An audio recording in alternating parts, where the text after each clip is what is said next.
Perfecto, pues buenas noches a todos. Muchas gracias por acompañarnos en el primer día de Coaching Week 2018, hoy 23 de abril. Me siento muy afortunado de poder estar con ustedes, de participar como cada año en Coaching Week, de ser incluso la ponencia, el webinar de cierre del día de hoy. Espero dejarles con alguna aportación que les sea de utilidad y que les guste esta plática, que además tengo que decirles es una plática nueva. eh, Nadie más la ha visto, ustedes van a ser los primeros, así que me encantará conocer sus impresiones y pues toda su realimentación que quieran dar. Estamos en un proceso de continuo aprendizaje, así como decía Horacio, de esto del coaching se trata sobre aprender todo el tiempo, una relación de aprendizaje. Entonces, creo que es lo que nos une a todos los que estamos aquí presentes. Y bueno, pues yo vengo a presentarles una pequeña aportación que estoy llamando Coaching para la Revolución Industrial 4.0. Antes de comenzar, obviamente tenemos que agradecer a los diversos patrocinadores, a los partners, a la gente que apoya este evento, eh, que es un evento no pequeño, como ustedes pueden ver, estamos teniendo alrededor de 4 ponencias al día, es un evento de pasos apresurados y que reúne coaches de distintas partes de Latinoamérica. En esta ocasión incluso estamos saltando la frontera oceánica, ya que se incorpora también como sede Lisboa, Portugal, a una de tantas sedes de Business Coaching School, que para todos los que formamos parte de esta escuela, pues nos llena de orgullo ser ya tantos y continuar creciendo, porque de eso se trata, generar comunidad entre los coaches, entre los trainers, entre los alumnos, entre los exalumnos, y todos formamos parte de este mismo grupo, esta comunidad que se llama Business Coaching School, así que felicidades a todos nosotros por este continuo crecimiento de Business Coaching School. Y bueno, pues para presentarme brevemente, mi nombre es Luis Pisa, tengo la fortuna de ser el primer coach certificado de la Certificación Internacional en Coaching Ejecutivo en México, lo cual pues me da un gusto enorme, porque digamos que dentro de lo que respecta al país, me tocó ser parte de esa primera generación. Y me gusta ver, además he tenido la fortuna de acompañar y de hacer posible a al menos otras 5 generaciones eh, en México, eh, en distintas sedes, tanto en Puebla como en Querétaro, lo cual pues también me ha traído muchas nuevas amistades, muchos colegas, colaboraciones. Bueno, pues es un gusto enorme. Y pues como pueden ver, lo mío es la comunicación. Por ahí tengo 3 títulos en comunicación por una universidad, pues que podemos decir que es bastante importante de México y Latinoamérica, que se llama UTLAP, Universidad de las Américas Puebla, donde trabajé también durante varios años y donde tuve la fortuna, como les decía, de conocer este increíble programa. Y tengo que decir que todo el conocimiento que había acumulado fue hasta que conocí esta certificación que cobró sentido para mí el cómo sacarle más provecho, ¿no? A todas esas horas y horas y horas de estudio. Desde entonces, desde que me he certificado como coach, también tengo la gran fortuna de que varias empresas, emprendedores, ejecutivos, incluso artistas independientes me han brindado su confianza para poder acompañarlos en el autodescubrimiento, en, en este proceso de aprendizaje que hemos mencionado, el aprendizaje tácito, le llamamos al aprendizaje que nace dentro de la persona, pues para la consecución de fines que podríamos llamar extraordinarios, es decir, que salen de lo normal, de lo ordinario. Entonces, si bien yo no puedo adjudicarme los triunfos que han tenido mis clientes, sí ha sido una gran fortuna para mí haber sido un testigo y un acompañante de esos crecimientos. De la misma manera he sido tutor, trainer y evaluador de más de 100 nuevos coaches en estos programas de certificación, y más recientemente he tenido el enorme privilegio de ser coautor del libro Coaching Humanista, Aplicaciones, Fundamentos y Herramientas de Esencia No Directiva, que hemos desarrollado 11 coaches hispanoamericanos, bueno, no, más bien hispanoparlantes, es decir, tenemos coaches de México, de Chile, de Argentina y de España. Y todos nosotros somos como fieles seguidores de la no directividad, que como mencionaba Osvaldo hace un par de horas, es el entendimiento que Business Coaching School tiene sobre el coaching, que es un proceso de aprendizaje no directivo, de acompañamiento no directivo. Entonces, en este libro, pues lo que hemos estudiado y lo que hemos estado desarrollando lo compartimos con todos los interesados en esta pues hermosa técnica de cómo no enseñar, sino permitir que la gente aprenda por sí misma. Y además estoy actualmente coordinando y he sido autor del primer ejemplar del ebook de la serie Introducción al Coaching. El ebook se llama ¿Qué es realmente el coaching?, que ustedes pueden encontrar de manera gratuita en el sitio web de Business Coaching School y también en el mío propio de luispizar.com. Y bueno, soy de los pocos coaches adheridos a la International Non-Directed Coaching Society en México. Bueno, eso es un poco sobre mí, pero ahora lo que nos interesa más es de qué vamos a platicar en los siguientes 30 y algo minutos, y es básicamente sobre estos 4 puntos. ¿Qué es la cuarta revolución industrial?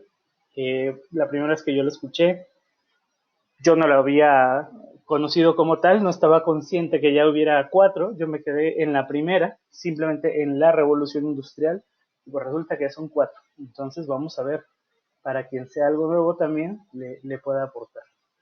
Y vamos a ver algunos ejemplos, de hecho un par en concreto, de Industrias 4.0, para que veamos que es un futuro, que ya no es futuro, más bien ya está aquí. Algunas predicciones para el panorama laboral de los siguientes 10 años y una pequeña tesis o hipótesis de mi parte, sin que esto sea un gran tratado ni estudio demasiado profundo, simplemente lo que yo creo que presenta como retos y como oportunidades esta situación y donde se enmarca el coaching. Entonces, si les apetece, vamos para allá. Y me gustaría comenzar con una historia que es más bien anecdótica, que escuché justamente en Querétaro, en una de las ocasiones que fui a dar módulo para allá. Lo estaba escuchando en la radio y fue un programa de conversación y debate que me pareció muy interesante, y a partir de ahí me empecé a buscarla para ver si era verdad, y resulta que sí. Y entonces se trata de un congreso de 1898 en la ciudad de Nueva York, que el alcalde en aquel entonces convocó a las mentes más brillantes que eran una serie de proyectistas, urbanistas, para hablar principalmente, ¿no?, de movilidad, de la proyección urbana de la ciudad de Nueva York. Y querían saber cómo iba a ser la ciudad en 100 años. Y qué tenían que hacer para prepararse para los siguientes 100 años. Entonces también, como comentaba el coach Felipe en la primera ponencia, que hay gente reactiva y hay gente proactiva, pues aquí evidentemente estaban tomando la postura proactiva. Entonces ya se estaban preparando para ello. Y lo que pasa es que en Nueva York existía pues gran progreso, pero con el progreso venían ciertas circunstancias que no eran usuales en las ciudades. Vamos a ver cómo esto se vincula también con las revoluciones industriales, ya que, como saben, la primera, la de la máquina del vapor, nace a finales de 1700. Entonces digamos que 100 años después de la primera revolución industrial, eh, donde ya se habían generado ciudades que no existían antes, que esto es lo que genera la primera revolución industrial, y toda la industria empieza a generar comunidades alrededor de ella, cual se transforman en ciudades. Pues la forma de convivir de los seres humanos cambia mucho. Y entonces, este congreso sobre urbanización quería atacar un problema muy importante de la ciudad. ¿Se les ocurre cuál era el problema de movilidad a nivel urbano, ¿no? De transporte más importante en la ciudad de Nueva York en 1898? ¿Quieren ponerme en el chat alguna idea? ¿Se aventuran a pensar, si ustedes fueran algún neoyorquino de fin de siglo, cuál sería uno de los principales problemas de movilidad que habría en la ciudad de Nueva York, para lo cual habría que convocar a las mentes más brillantes y que pudieran dilucidar y proyectar qué sería de la ciudad en los siguientes 100 años? ¿Cuál creen que sería el principal problema? Es decir, si hoy en nuestro siglo, digamos, el principal problema es el tráfico y la contaminación, por así decirlo, yo creo que son dos de los principales problemas que enfrentamos ahora en nuestro siglo XXI. ¿Ustedes cuáles creen o cuál creen que fuera el principal problema de aquel entonces? Dice Nela, infraestructura vial y urbana. Carlos, dada la época, el excremento de los caballos. No se diga más. Es correcto. Era el estiércol de caballos. Así como por cómico que pueda resultarnos, ese era el gran problema de la ciudad de Nueva York.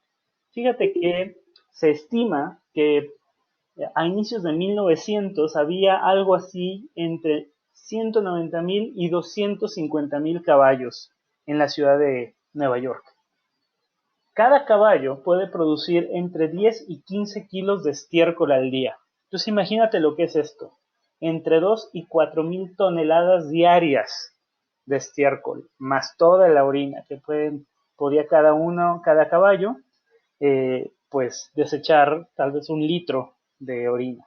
Entonces ya te imaginarás cómo estaban las calles, que además si llovía, se volvían estos lugares lodosos, como puedes ver en las imágenes, que era una especie de fango de estiércol que se hacía en las calles, o por el contrario, si hacía calor, entonces se volvía arenoso, se secaba y por lo tanto se erosionaba, y había partículas de estiércol volando por todos lados en la ciudad. Entonces era algo ya complicado. Esta situación de la consecuencia natural de los caballos, que eran pues los que andaban, ¿no? Los que tiraban de los carruajes en aquel entonces, generó oportunidades de trabajo. Por ejemplo, no solo de la gente que se ocupaba de los carruajes tirados por caballos, o quienes vendían los caballos, o quienes criaban los caballos, o quienes manufacturaban los carruajes, sino que de manera improvisada había gente que en las esquinas barría el estiércol, lo quitaba como si fuera nieve, que con la pala lo van quitando. Entonces en las esquinas ellos estaban constantemente para quitar el estiércol y que la gente pudiera pasar sin ensuciarse. Y entonces ya volvían a pasar los caballos, volvían a hacer y quitaban una y otra vez y ya pedían su propina.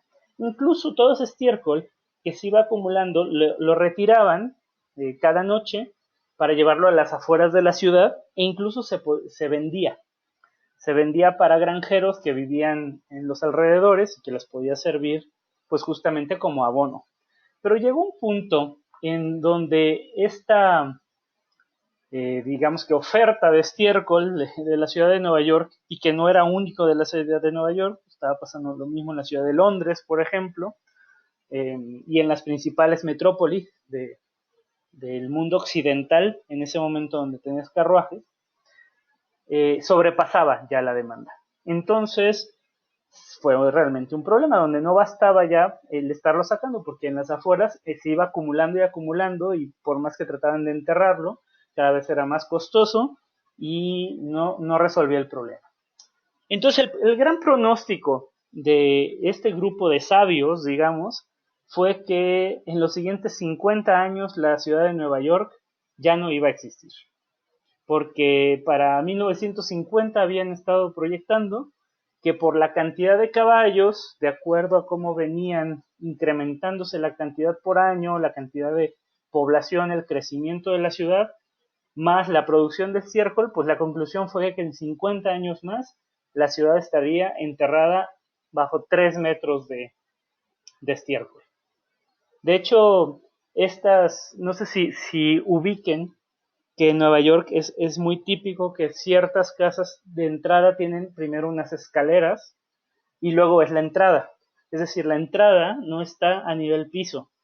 Y esto tenía mucho que ver con el estiércol, para que la gente no saliera directo, no se metiera a la casa si llovía, si nevaba, ¿no? No entrara, si se hacía, digamos, más líquido, no entrara directamente a la casa. Entonces, fíjate, este fue el pronóstico. Las personas más brillantes de su época, el pronóstico, con base a números, en predicción, en estadística, en la información que había de momento, predijeron que en 50 años más no existiría Nueva York. Nosotros, ya viviendo más de 100 años después de eso, sabemos que, pues, sigue existiendo, que sigue muy vigente, con más población y además es uno de los puntos turísticos preferidos del mundo. ¿Qué pasó? ¿Por qué esa gente tan inteligente hizo una predicción que resultó, pues, no ser verdadera? Bueno, justo no tomaron en cuenta que incluso algunos años antes de ese congreso del 98 ya se estaba generando el primer automóvil, el primer vehículo que se movía sin ser tirado, pero con una pequeña máquina. Y este automóvil empezó a ganar adeptos, empezó a funcionar y eventualmente a reemplazar a los carruajes tirados por caballos. Y dicho sea de paso, por una galleta gratis, ¿cómo se le llamaba a estos carruajes? ¿Quién sabe? ¿Cómo le llamaban a los carruajes que eran tirados por caballo? Vamos, vamos. Ustedes deben de saberlo. Diligencias. ¿Y en inglés cómo le llamaban? Dice José Juan Esparza, coach. Exacto. A cierto tipo de carruaje, recordemos, que se le llamaba coach. Porque, bueno, esto ya me estoy saliendo un poco de la plática, pero acuérdense que el carruaje, hubo un carruaje muy particular en la ciudad de Hungría, en la ciudad de Cox, perdón, en el país de Hungría, en la ciudad de Cox o Koch, donde al ser un carruaje que tenía un sistema de suspensión superior, la gente lo prefería e iban por el Kochi Sekir. Kochi quiere decir de Cox, de la ciudad de Cox, y el Sekir, que es el carruaje. Entonces, pues ese Kochi Sekir, Kochi Sekir, Kochi Sekir, eventualmente fue solo Kochi, y el Kochi derivó en coach, en cuche, en cochio y en coche en español. Entonces, bueno, ese es un punto nada más curioso para nuestra historia. Entonces, fíjate aquí, ¿cuál sería aquí la moraleja de esta historia? Que el futuro no siempre se puede entender solo considerando el presente. Lo repito, no puedo proyectar el futuro solo teniendo en cuenta el presente. O sea, y el presente como un cúmulo del pasado. Es decir, no puedo pronosticar lo que viene solo viendo lo que ha sucedido, porque estoy dejando afuera muchas variables de cosas que podrían suceder diferentes o cosas que podrían ser creadas, como en este caso el automóvil. Y esto hizo todo el cambio. Ahora el problema que tenemos es otro, ya no es de heces fecales, ahora tenemos tráfico que altera los tiempos, pero al mismo tiempo un exceso de dióxido de carbono que afecta al planeta incluso. Pero entonces yo les platicaba de que esto se da en un contexto de diferentes revoluciones industriales. Y entonces la primera revolución industrial fue en 1784. Ahí se le adjudica la creación de la máquina de vapor y también de la mecanización.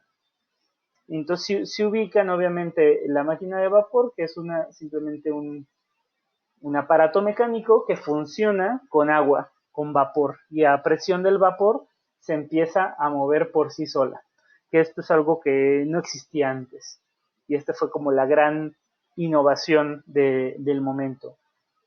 ¿Alguien se atreve a decirnos cuál fue la segunda revolución industrial? No se vale buscarlo en San Google, que todo lo sabe.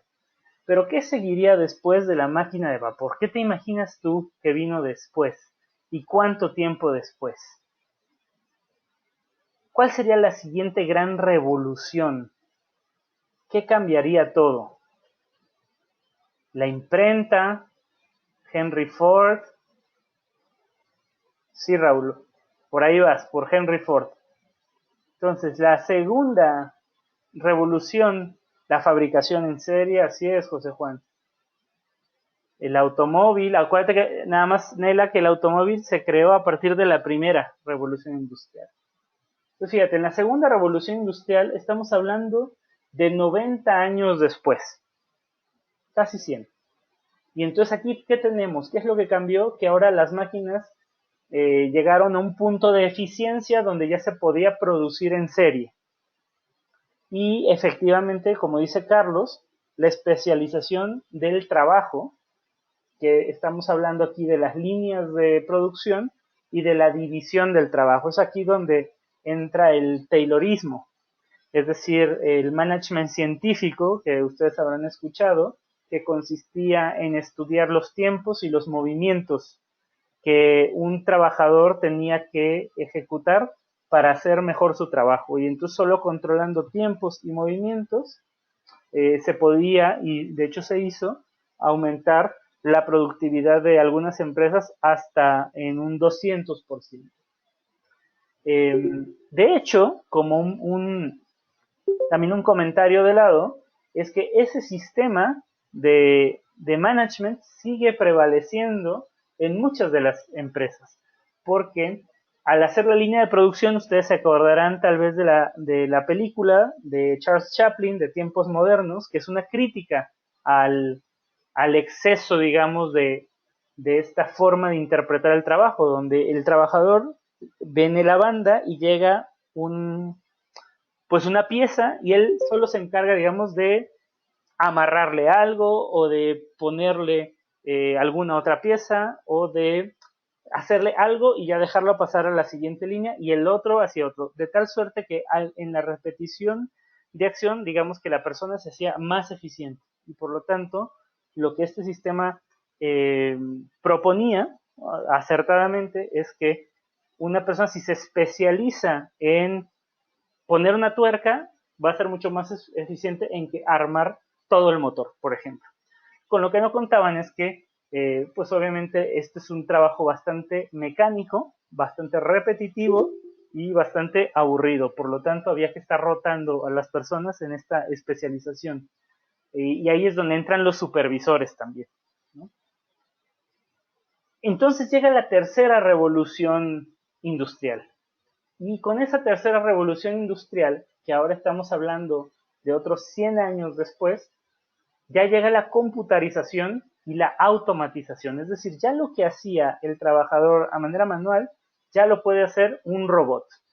Es decir, todos esos brazos mecánicos que ustedes están viendo de ese lado, pues son robots que están programados y que van haciendo justo esta labor. Y se ha dejado a los humanos hacer otro tipo de labores de ese estilo más repetitivas, pero también en otro tipo de puestos. Entonces, hay ahí tres revoluciones industriales, que la última, obviamente, la tenemos muy reciente. Pero ahora, ya en 2016, tenemos la industria 4.0. Entonces, más allá, ya está llegando todos los sistemas digitales, el Internet de las cosas que le llaman, es decir, si a cualquier cosa le pones Internet, ¿no? incluso la inteligencia artificial. Y entonces resulta que esto tiene un impacto increíble, o sea, por eso es revolucionario, porque cada uno de estos avances tecnológicos que te he ido mostrando cambió toda la manera de gestionar el trabajo. Entonces apenas nos estábamos empezando a adaptar a las consecuencias de la segunda revolución industrial, es decir, a decir, no, pues el ser humano no tendría por qué estar haciendo cuestiones repetitivas, más bien tendría que estar aprovechando su talento en otro tipo de cosas cuando ya llega la tercera y ya está ahorita la cuarta, ¿no? Entonces, así de rápido va esto. Y fíjate cómo aquí la parte de la simulación, es decir, de cómo una computadora puede predecir cómo se va a comportar un auto ante un accidente, por ejemplo, o un asfalto ante cierto grado de uso, o una pieza mecánica después de ser expuesta al sol, al agua, o sea, cómo se pueden hacer simulaciones, eh, cómo se pueden utilizar las impresoras 3D para enviar piezas, ¿no? Por enviar entre comillas, ¿no? Es decir, nada más se manda el dato y puede ser en el mismo momento que en otro lugar tengan una pieza, ¿no? Que de otra manera tardaría mucho en llegar, pero ya la impresión 3D va mucho más allá. Es decir, ya se están imprimiendo puentes en 3D. Y a lo que se quiere ir, por ejemplo, es a imprimir órganos humanos, ¿no? Un hígado, un corazón, con una impresora 3D para que ya no tengas que esperar donantes, sino que puedas tener tu mismo hígado, pero en sano. Es decir, vienen cosas muy, muy interesantes que parecen de película, ¿no?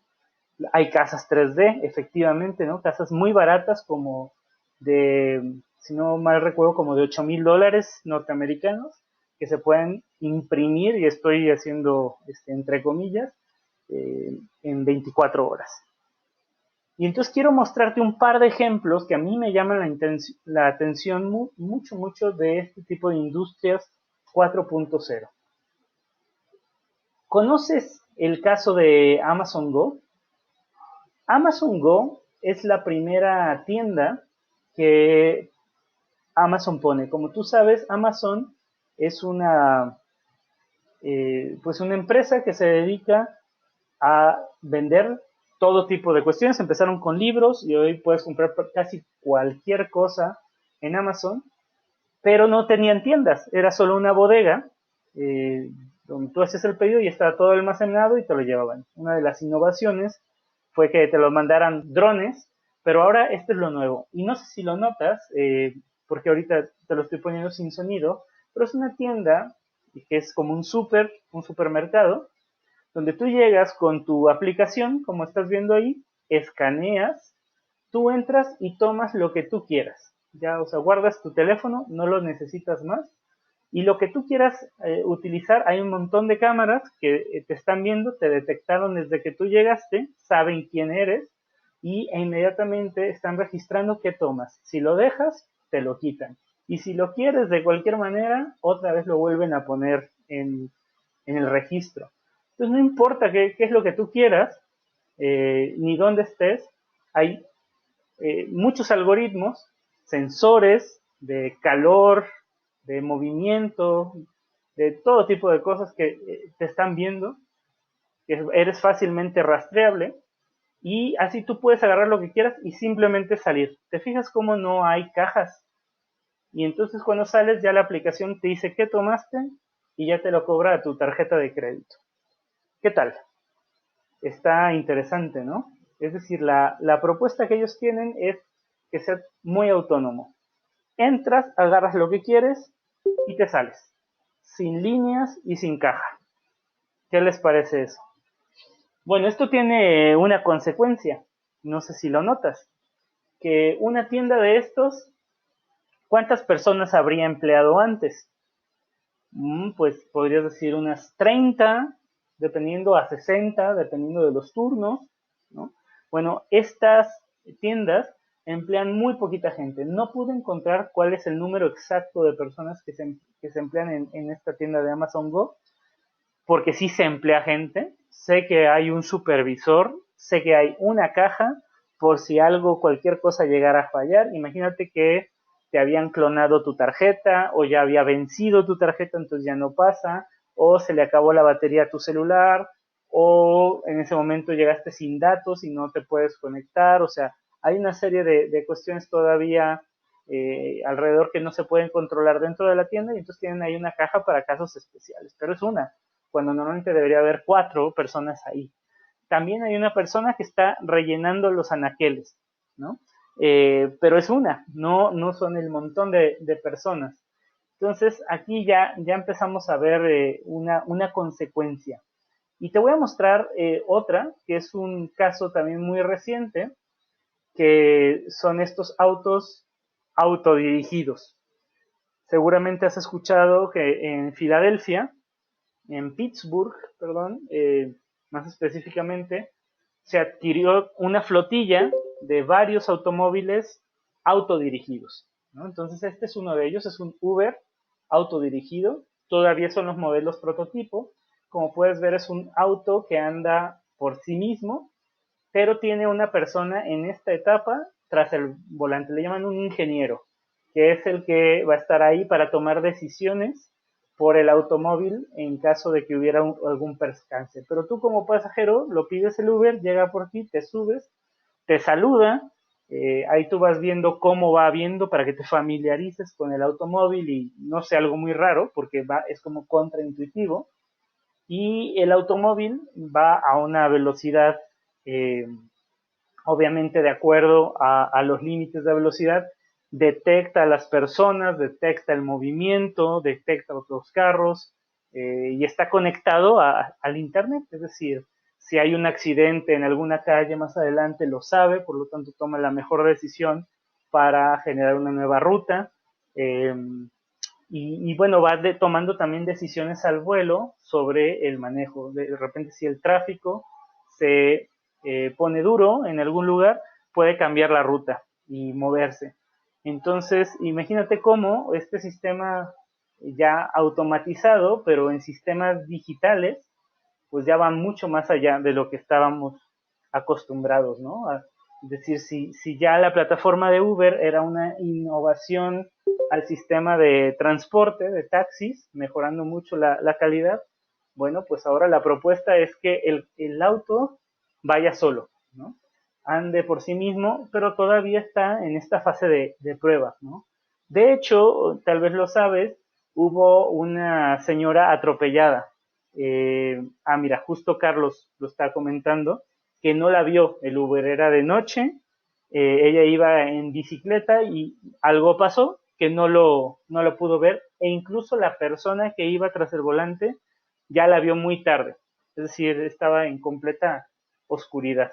Entonces, bueno, hay inconvenientes todavía con estas tecnologías, pero bueno, toda tecnología nueva trae una fase de prueba y error, y esto se va a seguir perfeccionando, y no porque haya habido ese accidente yo creo que van a descontinuar este tipo de automóviles. Es decir, yo creo firmemente que esto es lo que viene. Ahora, yo te di dos ejemplos, uno en una tienda de consumo y otro para el mundo, digamos, del chofer, ¿no? Del transporte, donde ya la máquina básicamente hace el trabajo de varios seres humanos. Pero esto lo puedes tú reproducir en muchísimos otros casos. Y ante esto hay diferentes posturas. Es decir, hay quienes le llaman los tecno-optimistas y los tecno-pesimistas. Estas diapositivas que te voy a mostrar a continuación son de un estudio financiado y hecho con derechos de Citi, el banco Citi. Eh, y fíjate, es más la gente que se encuentra optimista de cómo la parte tecnológica viene a impulsar la parte de empleos y de bienestar al ser humano, pero también hay una parte pesimista. De hecho, por ejemplo, Mark Zuckerberg es uno de los optimistas en cuanto al uso de inteligencia artificial. Pero Elon Musk de Tesla, bueno, Mark Zuckerberg, como saben, es de Facebook, y WhatsApp, y Pinterest, y bueno, un montón de empresas alrededor, pero principalmente de Facebook. Y Elon Musk es el director y dueño de Tesla, fue el dueño de PayPal, él creó el PayPal y tiene ahorita un montón de empresas alrededor de Tesla. Tiene el proyecto SpaceX, que básicamente es un taxi aeroespacial, es decir, que te pueda sacar de la estratosfera para, si quieres, de Estados Unidos ir a China en 2 horas, por así decirlo. Es decir, este es un cuate que está haciendo también unas innovaciones increíbles, no solo en Estados Unidos, sino para el planeta completo, ¿no? Toda la parte de baterías de ahorro, paneles solares, energías alternativas. Bueno, Elon es de los pesimistas sobre inteligencia artificial. Entonces, ¿qué dicen los optimistas? Dicen los optimistas, bueno, pues es que esto nos abre muchísimas posibilidades, es increíble lo que estamos logrando con la tecnología y pues ya queremos ver qué más viene, ¿no? Ante eso, este es un gráfico del Foro Económico Mundial que ustedes pueden encontrar en su página de todas las nuevas áreas de oportunidades que abre la revolución industrial 4.0. Y puedes encontrar distintas, desde la parte de seguridad y conflicto, la parte de negocios disruptivos, o sea, como en su momento fue el iPod o el iPhone, ¿no? Que fueron un teléfono o un dispositivo para escuchar música disruptivos, o sea, que rompían con todo lo conocido hasta el momento, pero lo mismo para empleos, ¿no? Está encontrando que entre los empleos que ahorita ya se están empezando a gestar, está, por ejemplo, ¿cómo le llamaban en español? Algo así como proyectista de sueños, ¿no? Es decir, ya una persona que se dedica a proyectar sueños. Y lo digo de la manera más metafórica posible, es decir, deseos de las personas que quieren llevar a cabo, ¿no? Y traer a la realidad, más que lo que pasa en lo onírico mientras duermen. Los pesimistas, del lado de los pesimistas, pues hay muchísimos artículos también. Dice que este tipo de tecnología va a eliminar algo así como 10 millones de trabajos en la siguiente década, que el 57% de los trabajos que hoy hay en los países de la OCDE, de la OCDE, son automatizables, y más todavía en China e India, donde llegan hasta más del 70%, si no me equivoco, y en Estados Unidos estamos hablando de casi un 50%. Imagínate en México toda la cantidad de trabajos que son automatizables. Y fíjate, el 65% de los estudiantes trabajarán en profesiones que no existen en los siguientes 10 años. En la parte de abajo te muestra los países que tienen más riesgo de tener trabajos que sean fácilmente sustituibles por la automatización. Y entonces aquí nos encontramos algo así como con el problema de la ciudad de Nueva York. Es decir, los caballos ya están aquí y solo siguen creciendo. Y los caballos traen esta consecuencia. Los necesitamos, pero producen estiércol. Es decir, la automatización ya está aquí. Los sistemas digitales, el Internet de las cosas, la inteligencia artificial ya están aquí. Y los necesitamos. Nos hacen la vida más fácil en muchas cosas. Pero esto trae algunas consecuencias. Mira, te voy a poner otro ejemplo antes de avanzar. Ponme en el chat, por favor, ¿cuándo fue la última vez que tú eh, viajaste ya sea por autobús o por avión? ¿Cuándo fue la última vez que tú tomaste un avión o un camión, un autobús, para un viaje ya sea corto o largo, sea que haya salido del país o solo que haya salido de la ciudad? Dice Mary hoy. Maribel, la semana pasada, avión. Ok. Mary, ¿cuándo fue la última vez que fuiste a una agencia de viajes? Maribel también, ¿cuándo fue la última vez que fuiste a una agencia de viajes? María Belén, lo mismo. Enrique, Nela, ¿cuándo fue la última vez que fueron a una agencia de viajes? No sé si se dice igual en tu país. Aquí en México la agencia de viajes es el lugar donde solías ir, aunque todavía existen, cuando planeabas un viaje y necesitabas un boleto de avión o de camión. Y entonces la persona era la única que te podía comprar ese avión. Fíjate que estas están desapareciendo, ¿no? Incluso ya los boletos de ya sea del avión, del autobús, están siendo sustituidos por los sistemas digitales, o sea, cada quien lo hace. Pero como eso, yo ya te puedo decir que muchas de mis compras personales de Luis Pizza ya son por internet, porque yo prefiero hacerlo rápidamente a través de mi teléfono o de la computadora, comparo precios y hago una compra más inteligente que tener que desplazarme hacia el lugar donde voy a tener que comprar eso porque además no tengo cómo comparar.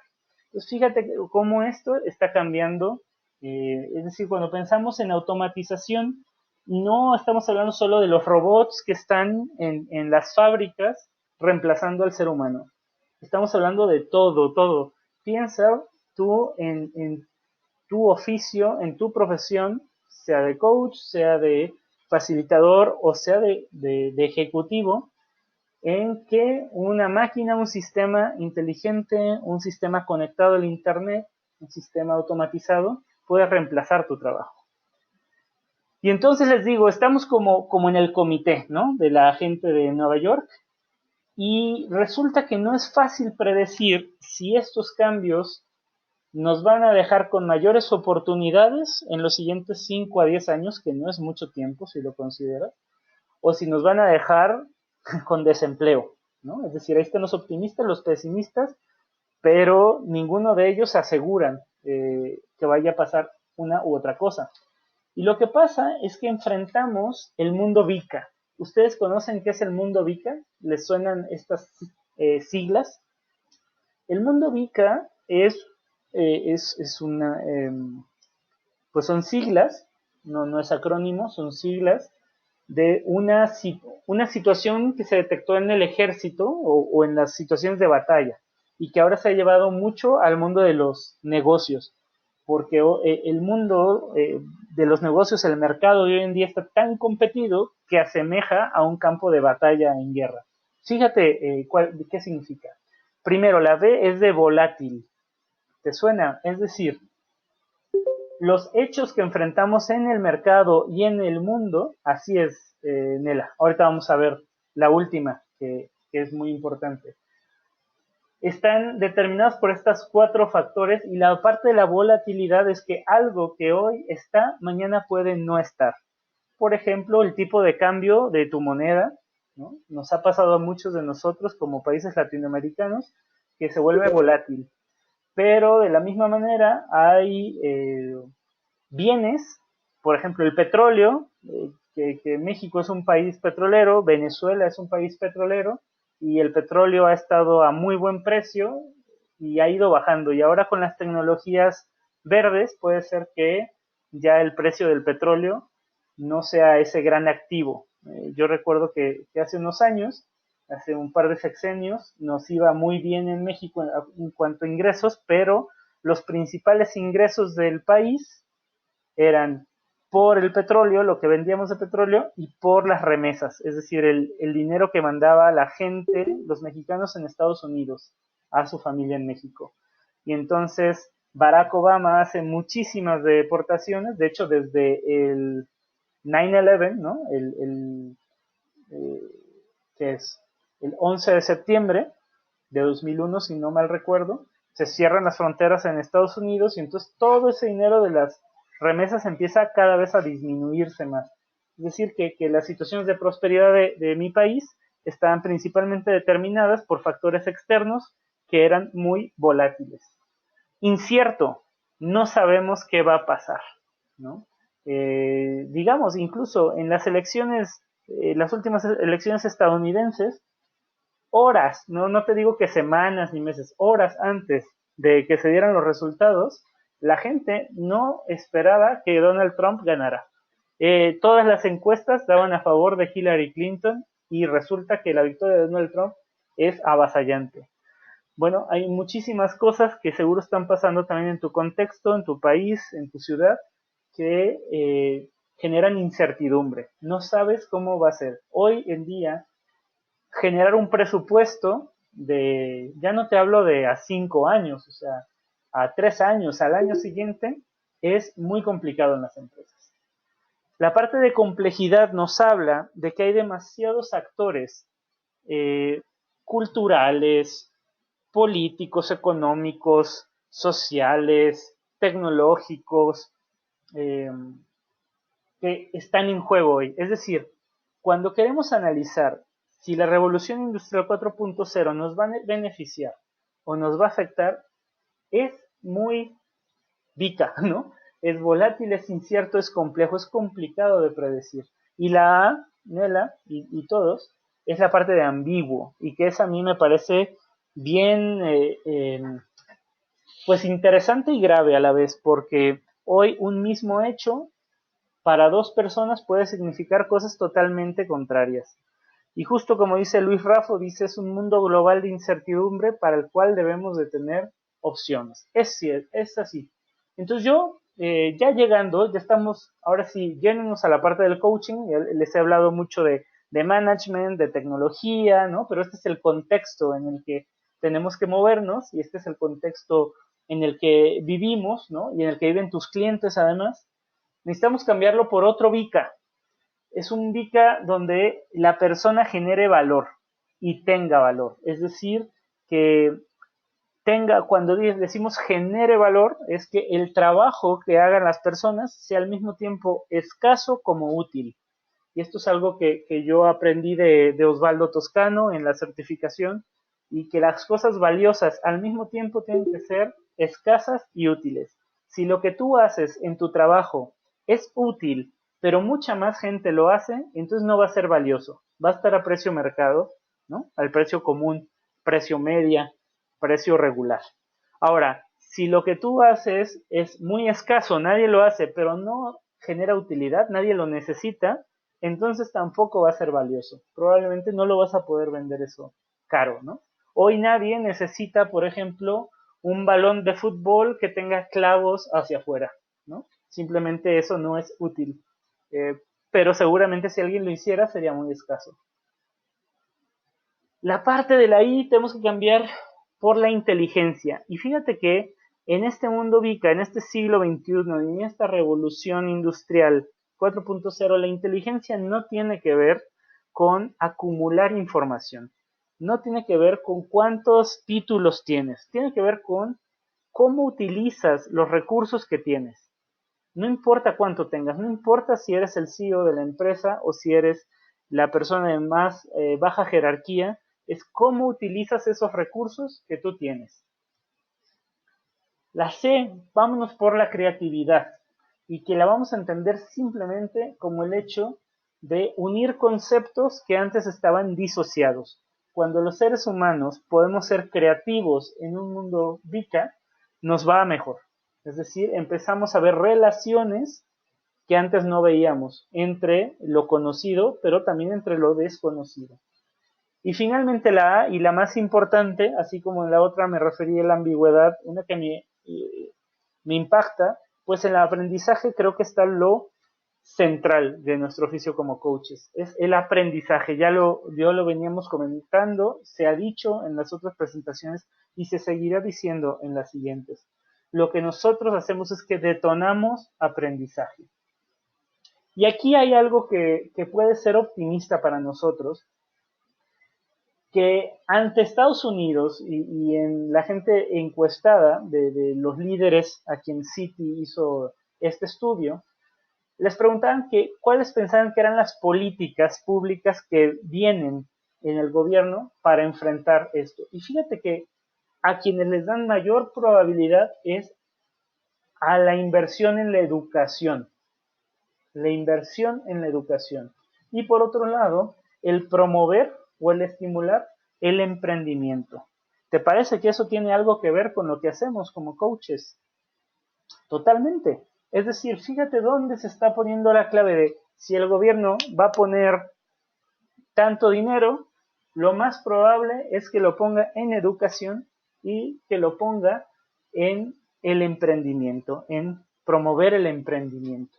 Y como tú sabes, tanto uno como el otro son totalmente materia de lo que hacemos como coaches.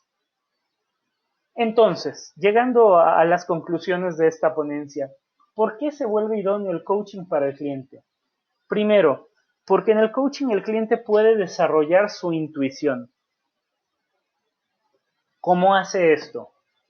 Bueno, en este proceso reflexivo, cuando platica con un coach y el coach le hace preguntas o le espejea, le devuelve lo que le está dando, la persona reflexiona y le permite ver su diálogo interno.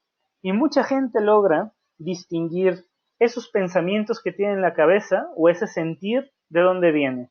Si es un juicio, si viene de un ego, si viene del miedo, o si viene tal vez de su parte más sabia, ¿no? De su intuición, de su conexión con algo más grande. Esto es muy importante porque, como lo sabes, en el mundo del emprendimiento, la intuición es normalmente el compás, la brújula. Saber encontrar esa brújula en cada ser humano es valioso. La creatividad, como decíamos, la capacidad de que la gente genere algo, es decir, que se vuelva innovadora. Porque una máquina, no importa qué tan inteligente, bueno, no sería inteligente la máquina, más bien qué tan potente sea, una máquina no genera innovación, porque no tiene este poder creativo. La parte de la autoconfianza es bien importante y eso es algo que trabajamos nosotros los coaches, es la confianza con el coach y generar la autoconfianza, que el coach crea en sí mismo, porque muchas de las razones por las cuales a veces la gente se queda en el camino, literalmente, figuradamente hablando, es por falta de confianza y un proceso de coaching les ayuda mucho para esto. Y finalmente, la motivación.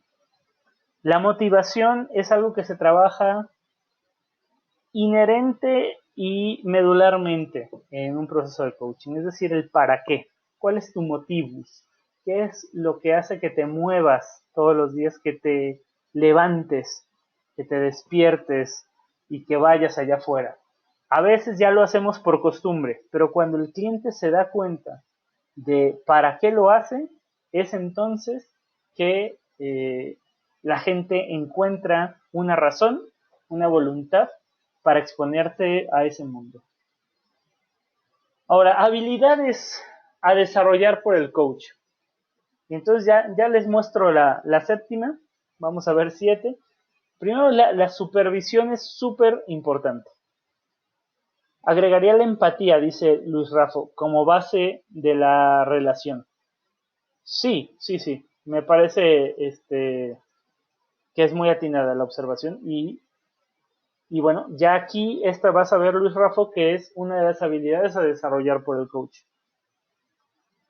Fíjate, ¿qué necesitamos desarrollar como coaches?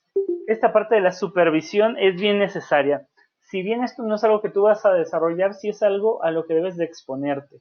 Es muy importante que te muestres hacia otros coaches para que tú puedas ver cómo estás haciendo tu trabajo. Entonces es algo que te recomiendo mucho. Y algo que para mí va antes de todo es saber diagnosticar correctamente cuál es la naturaleza del problema y qué es lo que tiene el cliente y qué es lo que te pide. Es decir, saber si coaching es lo que le resuelve o si necesita otra forma de ayuda. El error en la que caemos algunos de los coaches o que hemos caído en nuestros años más de recién graduados es pensar que todo se resuelve con coaching. Y la verdad es que no es así. Entonces es importante que como coach puedas trabajar esto muy bien, en tu correcto diagnóstico sobre la problemática y sobre el cliente, que si tú has cursado la certificación conmigo o con nosotros en Business Coaching School, sabrás que a nivel problemática necesita el cliente tiempo para aprender y una necesidad de trabajar el conocimiento tácito. Y sobre la persona debe de haber confianza, debe de haber motivación, voluntad genuina de trabajar esto, debe de haber responsabilidad, es decir, debe entenderse como el principal protagonista de su proceso, debe de haber lo que estoy llamando hoy como conciencia funcional, es decir, que el nivel de conciencia que tenga le permita funcionar en sociedad, y lo que le estoy llamando influencia o poder. Fíjate que te estoy poniendo los siguientes puntos: estimular, potenciar y habilitar el aprendizaje tácito. Es decir, estamos aquí como coaches no para enseñar, sino para permitir que la gente aprenda. Entonces, ¿qué de lo que hago efectivamente le ayuda a la persona a aprender? ¿O qué de lo que estoy haciendo realmente es transmitir algún pensamiento, alguna idea o algo de mi propia agenda? Y esta parte de eliminar las interferencias es necesario tanto para el coach como para el mismo coachee. Recordemos que la interferencia es un concepto de Timothy Gallwey que nos habla del diálogo del yo 1 hacia el yo 2, que no le permite actuar de manera natural. Diría John Whitmore que el coaching es el proceso en el que el coachee toma responsabilidad y protagonismo en su vida. Entonces, promover es justamente la toma de responsabilidad en el coaching. Es una habilidad que necesitamos desarrollar. Obviamente, conocer y dominar muy bien el modelo Grow, porque es el modelo conversacional, intuitivo, natural del ser humano que le permite moverse desde la idea, desde el plan, hacia la acción. Y para esto muy importante, pues las 9 masteries de la IAC, que como ustedes saben, son establecer y mantener una relación de confianza, que digas está relacionado con lo que estamos diciendo, percibir, afirmar y expandir el potencial del cliente, escucha con compromiso, procesar en el presente, expresar, aclarar, establecer y mantener propósitos claros, invitar a lo posible o a la posibilidad y ayudar al cliente a establecer y mantener sistemas y estructuras de apoyo. Entonces, sí, el coaching es aprendizaje, digamos que es ciencia, son técnicas, son principios, pero el coaching también es arte.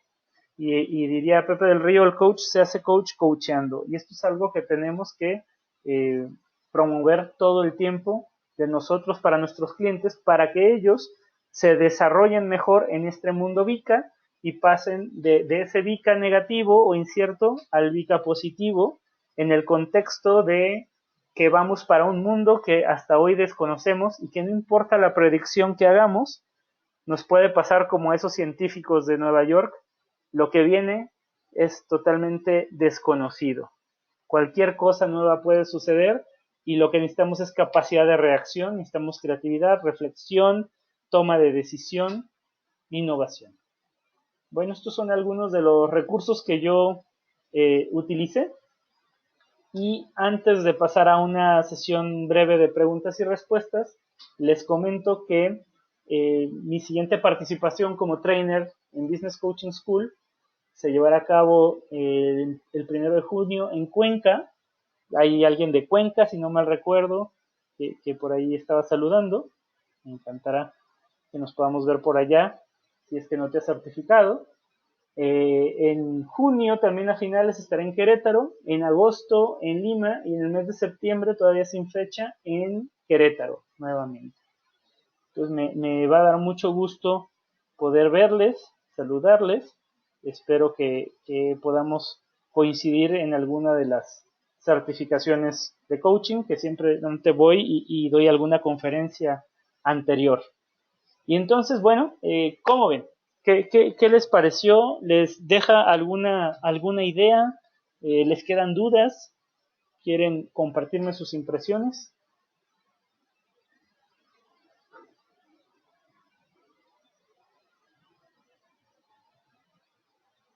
Soy todo ojos. En este caso no oídos porque están silenciados. Pero lo que me quieran escribir al chat con mucho gusto lo atiendo en estos pocos minutos que nos quedan. ¿Cómo ven? Es decir, sienten que estamos tal vez como en ese mundo de Nueva York de 1898, me parece que era, donde estamos tratando de predecir lo que viene, pero con base en lo que ahorita es, y tal vez no estamos tomando en cuenta cosas que se van a venir desarrollando, que ya están, por ejemplo, la inteligencia artificial.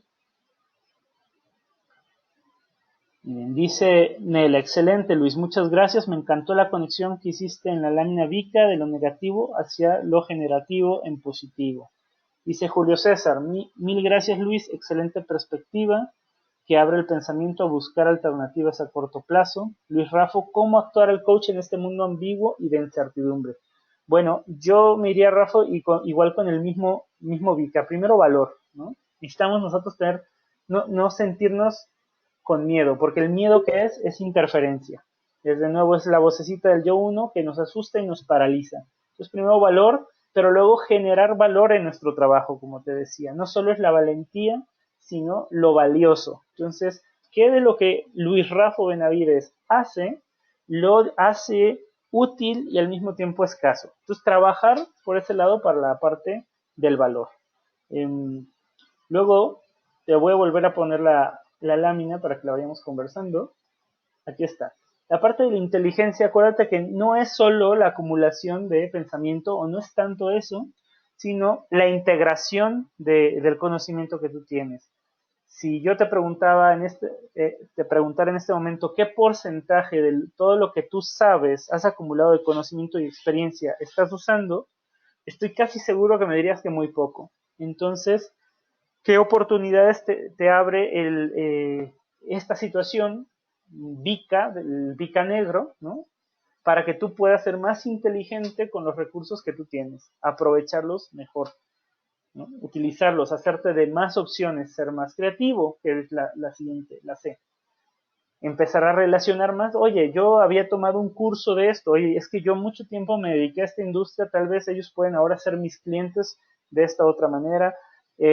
Aquí en mi país se está suscitando tal cosa, yo tengo parte de la respuesta, o mi capital relacional es amplio, ¿cómo lo utilizo? Es decir, la manera en que tú puedas ser inteligente de cómo utilizas tus recursos y creativo, generar nuevas respuestas van a ser imprescindibles. Y final de cuentas esta parte del aprendizaje, es decir, de cada error que tengas tú y que tengamos todos nosotros, generar aprendizaje.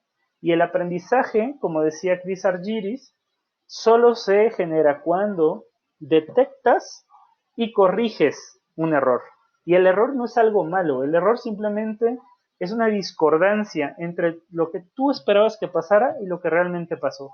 Oye, no me salió bien mi proceso de coaching, tenía muchas expectativas en este grupo y no me salió, aprende, ¿no? ¿Cómo lo vas a hacer mejor después, ¿no?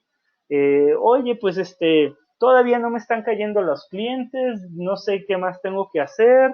Bueno, aprende también de eso para generar innovación, para adaptarte, porque pues algo es cierto, todos estamos en este mundo volátil, no importa si estás en México, en Estados Unidos, en Europa, en Sudamérica, o sea, todos estamos en este mundo, es simplemente ya la velocidad tecnológica, la velocidad de mercado, la sociedad hiperconectada, ¿no?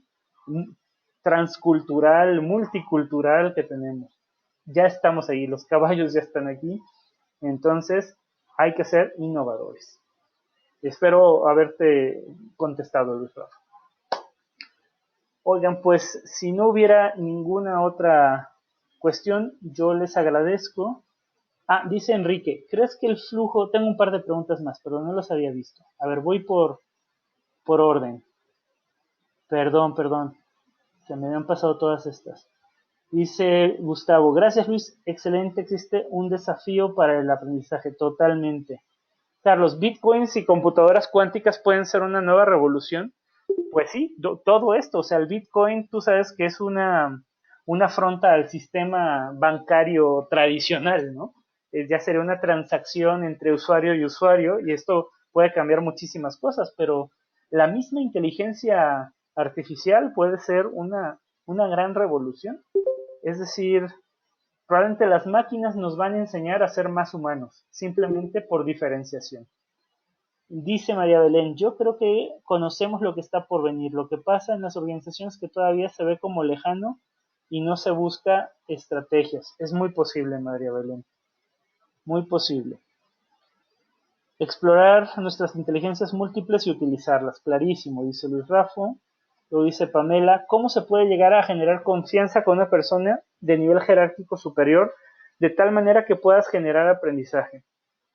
Pues mira, la confianza sí es bien necesaria. Y te acuerdas que platicábamos, Pamela, de la parte de arte y ciencia. Entonces, digamos, por la parte de ciencia hay mucha literatura que tú puedes consultar de cómo generar confianza, ¿no? Desde la manera en que te paras, el que le llames a la persona por su nombre, o cuestiones incluso ya más de rapport, ¿no? O de calibración, o sea, hay muchísimas técnicas, puedes consultar el libro de Dale Carnegie de cómo ganar amigos e influir sobre las personas, es decir, hay mucho conocimiento técnico que está ahí, pero todo ese conocimiento técnico no es nada si tú no desarrollas la confianza como conocimiento tácito.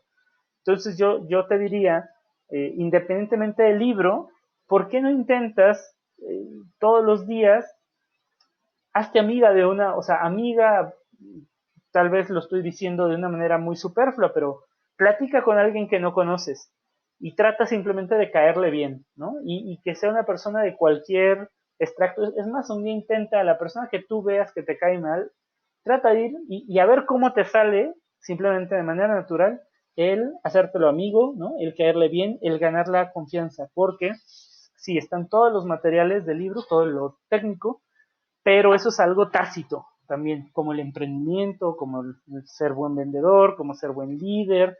Esto es algo que tú tienes que hacer haciendo, ¿no? Y corrigiendo. Y esto te puede ayudar mucho con los ejecutivos.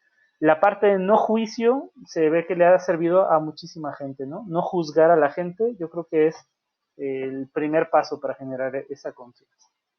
Dice Enrique, ¿crees que el flujo de información puede ser un factor militante de comunicación? Híjoles, Enrique, no estoy seguro qué te refieres con militante, pero definitivamente el flujo de información que vivimos hoy en día es avasallante. Hay algún dato que no sé de dónde viene, pero lo he escuchado muchas veces, que dice que cada año hoy se están generando más conocimiento que todos los años anteriores, lo cual te habla de un movimiento exponencial, ¿no? O sea, se genera más información este año que del año pasado a antes en la historia. Una cosa así. Suena bastante exagerado y tal vez lo es, pero no, o sea, es un número sí impresionante. Entonces, ante tanta información, ya es casi imposible que alguien la abarque toda y más bien pues el mundo de las especializaciones, pero sobre todo en este mundo posmoderno, pues yo creo que de las impresiones, es decir, de yo como creo que es el mundo, es lo que está apremiando. Entonces, entender cómo la otra persona, el otro, ve el mundo, yo creo que es apremiante. Dice María Belén, VICA es una de las estrategias para el mundo que nos viene. Definitivamente, hay que tenerlo presente y hay que también hacerle conciencia a nuestros clientes que es el mundo en el que están. Dice María Grisel, gracias, me gustó mucho las analogías en la presentación y este mundo cambiante urge pensar diferente. Así es. Dice Luis Rafa, totalmente de acuerdo del papel del vicar, María Benel. Ah, y Enrique Rivas dice militante, limitante. Sí, pues creo que estamos en lo mismo, ¿no? Hay una canción de La Ley, esta banda chilena que a mí me encanta, Beto Cuevas, que dice, tantos satélites en la era comunicacional aún no logran acercarnos totalmente bien. Y fíjate que años después, porque esto fue como en los 90, pero ahora después del 2000 tenemos a Facebook. ¿Y qué es lo que quería Mark Zuckerberg o lo que quiere con Facebook? Acercar al mundo. Y tú ves en Facebook gente acercada, digamos, o cercana, ves gente así siendo muy amigos, no, bueno, será tal vez mi Facebook, pero en mi feed, en el timeline de mi feed, hay mucha gente peleándose. Tal vez es porque ahorita son elecciones y México está muy polarizado, pero yo veo que en redes sociales la gente más bien se pelea, ¿no? Y se aleja y se polariza. Entonces hay algo que no estamos haciendo bien independientemente de la tecnología y tiene que ver con ya nuestro entendimiento del ser humano. Guido, Patricio, interesante estrategia. Luis, muchas gracias. Bueno, pues yo les agradezco a ustedes, ya estamos pasaditos de las 9, les agradezco mucho su tiempo y el tiempo extra que me han dedicado. Yo los espero, como les decía, en las siguientes ediciones de la Certificación Internacional Coaching Ejecutivo, que se van a estar dando en diferentes sedes, en México, en Perú, en Ecuador. Espero verlos por ahí. Cualquier cosa, ahí tienen mi sitio web, si se quieren comunicar conmigo, si algo no ha quedado claro. Hay una serie de recursos que también pueden encontrar en mis redes sociales, principalmente en YouTube, me pueden buscar como Coach Luis Pisa, y también estoy en Facebook, van a encontrar entrevistas, herramientas. Bueno, a mí me encanta esto del coaching y además me encanta compartir y divulgar lo que voy aprendiendo. Y descárguense quienes quieran este ebook que hemos hecho con Business Coaching School, Introducción al Coaching se llama la serie, y el primer ejemplar, ¿qué es realmente el coaching? Les mando un fuerte abrazo, deseándoles lo mejor para que transiten de ese buca negro al buca azulito, a un buca más, de más valor, de mayor inteligencia, de mayor creatividad y sobre todo de mucho aprendizaje. Un abrazo desde San Pedro Cholula. Buenas noches.